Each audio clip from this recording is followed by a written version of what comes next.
Hello mga kaguro, update po tayo patungkol sa matatanggap nating Service Recognition Incentive o SRI ng mga kawani ng gobyerno. Dahil meron pong positibong sinabi si Pangulong Bongbong Marcos patungkol dito. At ayon pa sa kanya na bilang mga public servant ay nararapat naman po talaga na mabigyan ng nararapat na mga benepisyo ang mga ito. Halika at ating pakinggan ang mga payag ni PBBM nang tanungin siya kung may aasaan ba na SRI ang mga kawani ng gobyerno bago magtapos ang taon. Alright, Mr. President, Yes. magandang umaga po.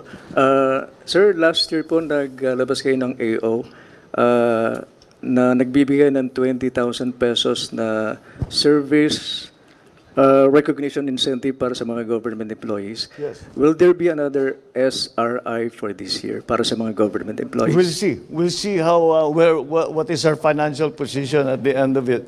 At the end of this all, ganyan lang naman talaga yan. We wait until the end of the fiscal year to see what it is that we can afford. So we will have another look at that and to see that if it's possible.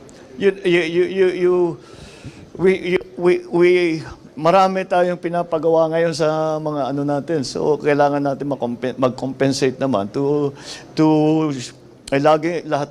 lahat ng mga Pilipino ngayon naghihirap. So kung ano yung maitulong natin, gagawin natin. So we'll see if it is actually viable, if it is financially feasible to do. All right? Thank you. Ayan mga kaguro, base sa mga pahayag ni Pangulong Bongbong Marcos, ay tila nangangahulugan na po ito na posible po na magkakaroon talaga ng SRI sa ngayong taon. So magantay-antay na lang po muna tayo dahil hindi pa naman natin nasisiguro kung magkano ba talaga ang ibibigay na SRI sa atin ng mga government workers.